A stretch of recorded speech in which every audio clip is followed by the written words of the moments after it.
The cold was a dull, persistent ache that had settled deep in Sergeant Major Kael's bones, a familiar companion that mocked the fire of the coming dawn. He lay prone on the loose scree of objective razor, a nondescript ridge that had become the line separating survival from failure, life from an eternity of cold silence. The air thrummed, not with the natural sounds of the mountain, but with the angry, ceaseless buzz of distant machine gun fire and the occasional unsettling thump-thump of indirect ordnance. His squad, 7 men reduced to 4 after the push through the valley, were spread thin across the rocky crest, their faces masked by mud, exhaustion, and the grim, fixed resolve of professional soldiers. For Kael, the exhaustion was a secondary concern. The primary was the creeping doubt he felt in the periphery of his consciousness, an insidious whisper suggesting that holding this ground was an exercise in futility. He pushed the thought back, crushing it under the weight of his duty. Discipline is the fortress built against the siege of despair. He focused on the immediate, the tangible, the weight of his rifle, the grainy feel of the rock against his cheek, the slow, rhythmic expansion and contraction of his lungs. He was here. He would not yield. The enemy had probed their position all night, small, relentless skirmishes that bled both sides without breaking the line. Each exchange was a lesson in measured violence, a testament to the brutal mathematics of warfare, where one missed calculation meant a permanent subtraction. Kael watched his newest recruit, a young man named Jensen, whose eyes still held a flicker of civilian innocence despite the dirt and the blood. Jensen was meticulously checking his sight picture, his movements slow and deliberate, a calmness Kael had not expected. He remembered his own first engagement, a kaleidoscope of fear and uncontrolled adrenaline. Jensen had learned quickly, a hard-won maturity forged in the crucible of combat. Kael moved slightly, shifting his weight, the movement a silent signal to the men. They were holding. They had been given an order: hold the ridge until relief arrived. The when of that relief was an abstract concept. The how was the only reality. The temptation to panic, to move too fast, to give in to the desperate need for sleep was a constant, subtle pressure. He countered it with stillness, with absolute focus. He repeated the mantra he'd heard from a grizzled veteran years ago, a phrase that resonated now with stark clarity. The enemy does not take the ground, you give it to them. The silence that followed the last volley was more unnerving than the noise. It was the coiled stillness of a predator before the strike. Kael scanned the tree line below, his vision blurred at the edges from fatigue, but his mind sharp, filtering the visual data. He was searching for patterns, for the telltale signs of an imminent push. His communication gear crackled with a low-priority update. Relief was delayed by another 6 hours. 6 more hours. The news landed in his gut like a stone, heavy and cold. He did not relay the full update. The men needed a tether to hope, not the cold chain of reality. He simply said, "Hold steady, we're on time." The lie was an act of leadership, a shield for their morale. His own morale was a different matter, a deep reservoir of willpower that he continually had to replenish through sheer force of will. He thought of the concept of honor, not the abstract banner waved by politicians, but the tangible, immediate honor owed to the men beside him. The honor of keeping them alive, of fulfilling the mission they had bled for. It was a silent, unwritten contract, sealed in the dust and sweat. This silent oath was the bedrock of his discipline. The attack came with the first weak light of dawn. It was a concentrated, brutal assault, preceded by a short, sharp mortar barrage that sent plumes of dust and rock into the air. The concussion hammered against Kael's eardrums, the smell of cordite sharp and metallic. He waited, letting the initial chaos wash over them, a momentary flood that would inevitably recede. Haste is the first mistake of the panicked. He waited until the last mortar struck, then barked his commands, his voice a raw, focused instrument cutting through the din. "Jensen, Sector 3, Elias, suppressive fire, low!" The movements were practiced, fluid, ingrained through endless drills. They were not fighting as individuals. They were a single, ragged, organic machine, each part moving in concert with the others. A bullet whizzed past his helmet with a sound like a tearing cloth, the wind of it a momentary sting on his cheek. He barely registered it. His mind was fully occupied with fire control, trajectory, and ammunition conservation. They were outnumbered, the shadows below the ridge thickening with enemy movement. Kael emptied a magazine, the recoil a familiar thud against his shoulder, the heat from the barrel radiating a brief, comforting warmth. He saw Elias take a hit, not a fatal one, but a crippling wound to the leg. Elias cried out, a strangled sound of surprise and pain, then immediately suppressed it, returning fire from a compromised position.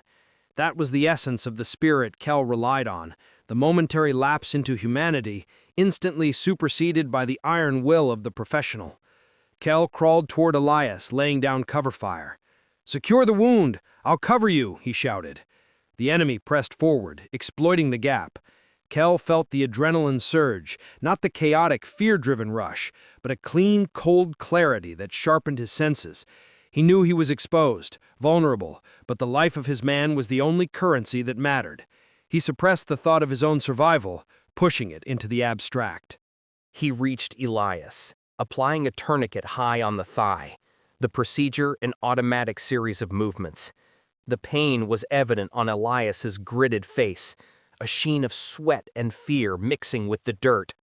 "It's tight, soldier. You hold this ground, you hear me? You hold it." Elias nodded, his breath coming in ragged gasps. Kael crawled back to his own position, his lungs burning, his arms heavy. He saw Jensen firing with a focused, almost meditative intensity, the younger man's discipline holding firm under the most severe pressure. Kael felt a surge of pride, a quiet acknowledgement of the spirit of the few against the many. "Courage is not the absence of fear, but the triumph over it," he muttered to himself, aiming and firing, the words a silent invocation. The enemy momentarily faltered, their momentum broken by the fierce, controlled resistance. The struggle for the ridge was reduced to short, brutal bursts of action, separated by tense, exhausting lulls. Kael's senses were screaming at him to retreat, to seek cover, to conserve his energy.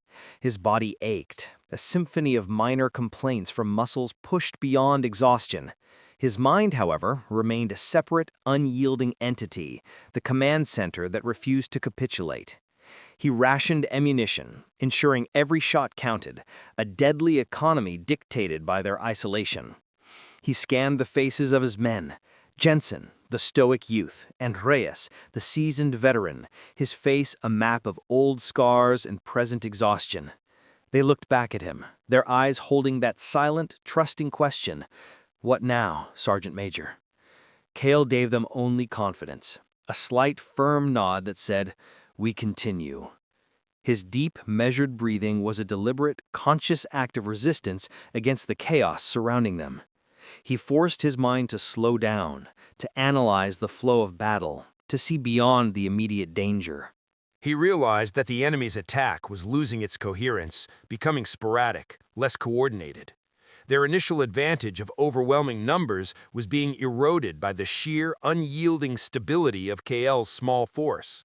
Discipline was the great equalizer. Their positions were better, their fire was more precise, their commitment was absolute. He saw a brief opportunity, a window in the enemy's line where their movement was slow.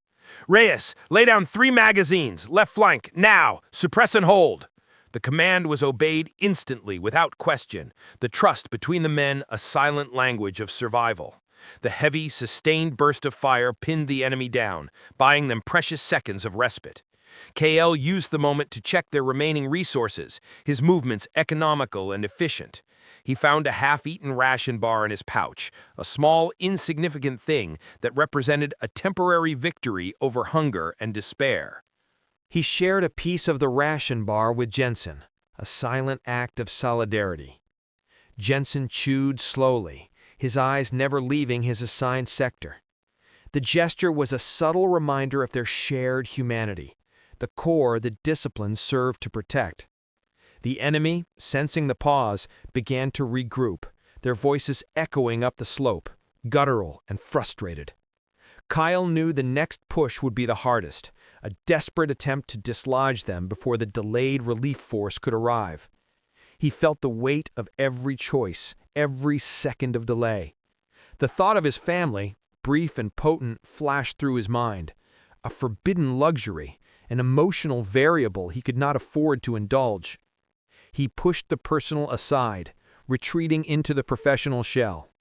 His self-control was the highest form of honor he could pay to his men and his mission. The second major attack was a wave of pure, brutal attrition. They came fast, low to the ground, leveraging the rock formations for cover. Kael found himself fighting at close quarters, the distance shrinking to a terrifying proximity. He felt the muzzle blast of his rifle heat up, the smell of burnt propellant acrid in his nostrils. His training took over completely. He was a perfect instrument of controlled violence, his movements sharp, precise, devoid of hesitation. He corrected his aim mid-breath, his focus absolute. A brief, searing pain flared in his left shoulder, a grazing shot. He registered the injury, but did not allow it to halt his actions. He applied pressure with his right hand, the flow of the fight continuing without interruption. His only acknowledgement was a brief tightening of his jaw. The wound was irrelevant. The mission was everything. Reyes was calling out targets, his voice strained but steady. Jensen was a pillar of quiet fury, delivering well-placed shots that broke the enemy's momentum. Kael saw the true essence of military discipline revealed in the chaos. It was not blind obedience, but the rigorous training that allows the mind to remain clear when the body and emotions are screaming. The enemy started to pull back, their losses too great, their will finally broken by the unyielding resistance of the 4 men on the ridge.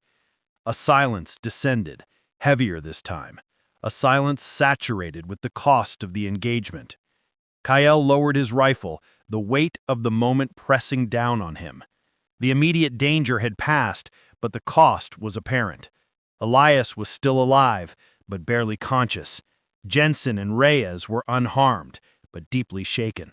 Kael moved among them, his own injury a dull throb, a secondary concern. He checked the perimeter, the professional routine of securing the aftermath. The ridge was littered with the evidence of the fight, spent brass, rock shards, and the still, silent bodies of the enemy. The brutality of the conflict was laid bare. Kael felt no elation, only a grim, profound exhaustion. He sat down next to Elias, checking the tourniquet. "You did good, Elias. You held the line." Elias managed a weak smile. Kael used the radio to send a brief, factual report. Objective razor secured, enemy repelled, holding position. No embellishment, no drama, just the facts. Restraint in victory is the mark of a true warrior. He looked out at the valley below, now bathed in the full, cold light of morning. The landscape was beautiful in its indifference, the serene mountains a stark contrast to the violence that had unfolded on their slopes. He thought about the principle of endurance or patience, a concept he'd learned in his earliest days of training. It was more than just physical stamina. It was the psychological fortitude to wait, to absorb the punishment, and to refuse to break. He had embodied that in the long, silent hours of the night and the brutal minutes of the assault. The power he wielded was not the strength of his muscles, but the unshakable resolve in his mind. 6 hours later, the distant, familiar sound of heavy transport rotors filled the air. Relief. It was a sound that broke the psychological tension like a snapped wire. Kael stood up, ignoring the pain in his shoulder.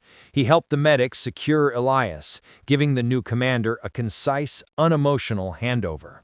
His report was brief, emphasizing the enemy's strength and the position's strategic importance.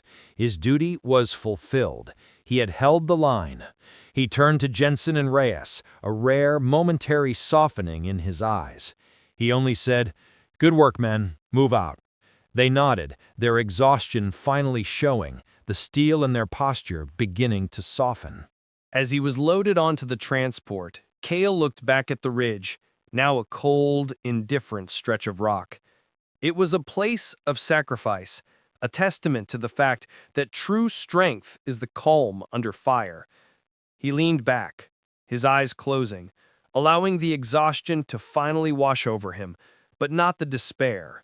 He had lived up to the silent, profound expectation he held for himself, an honor earned in the most brutal currency. His internal voice, that steady, unyielding core, was the last thing he heard before the drone of the rotors masked all sound. The fight is always internal first. Win that, and you win the war. He drifted into a deep, well-deserved sleep, the spirit of the ridge secured, the strength of his will affirmed.